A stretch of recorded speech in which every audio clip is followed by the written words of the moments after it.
3 linggo matapos sumubog sa bahagi ng Oriental Mindoro, natunto na ng remotely operated vehicle mula Japan ang MT Princess Empress sa ilalim ng dagat. Sinusuri na raw ng mga eksperto ang datos na nakuha ng ROV para sa magiging susunod na hakbang para tuluyang mapigil ang oil spill.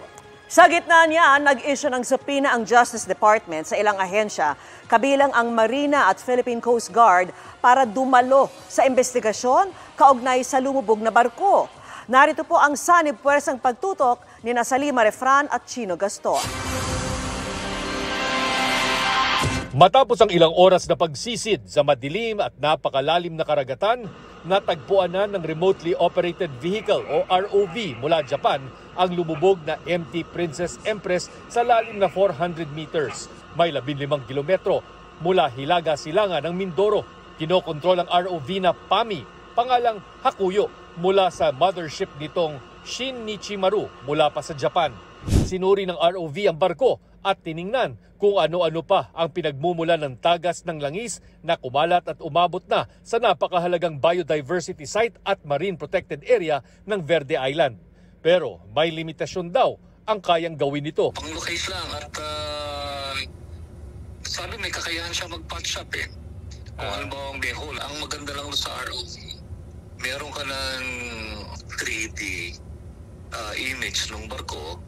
So, pag magpaplano kang i-siphon o anumang action afterwards, maganda-ganda na yung basihan mo. Sa Incident Information Center website na nagbibigay ng update sa oil spill, sinabing patuloy ang ugnayan ng RDC Riald Marine Services sa mga otoridad at eksperto para mapigilan ang pagkalat ng oil spill. Patuloy ding tinatrack ang galaw ng oil spill gamit ang aerial at satellite imagery.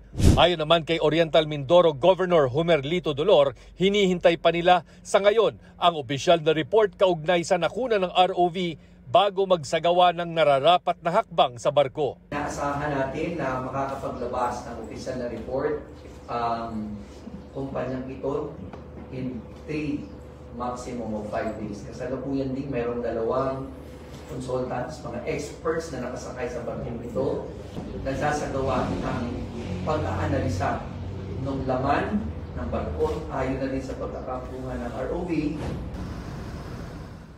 Ang lawak ng pinsalang idinulot ng oil spill mula sa lumubog na MT Princess Empress, tanaw rin mula sa himpapawid sa isinagawang aerial inspection ni Justice Secretary Remulla at iba pang opisyal ng gobyerno. Nangingitim na ang mga pampang sa bayan ng Pola na pinakaapektado ng oil spill. Kita ring may malapit na bakas ng langis papunta sa Verde Island. Paglapag, namuong langis naman ang sumalubong sa kanila sa dalampasigan. It's bigger than advertised, meaning to say, between Batangas and Mindoro, kalat na talaga siya. And it's really there, very near Verde Island already. Matapos makausap ang lokal na pamahalaan ng Pola at Incident Command Post sa oil spill, ipinag-utos ni Remulla ang mas agresibong cleanup sa pamamagitan ng resolusyon ng NDRMC. Tayo na mismo mag-undertake ng cleanup by hiring our own ROVs.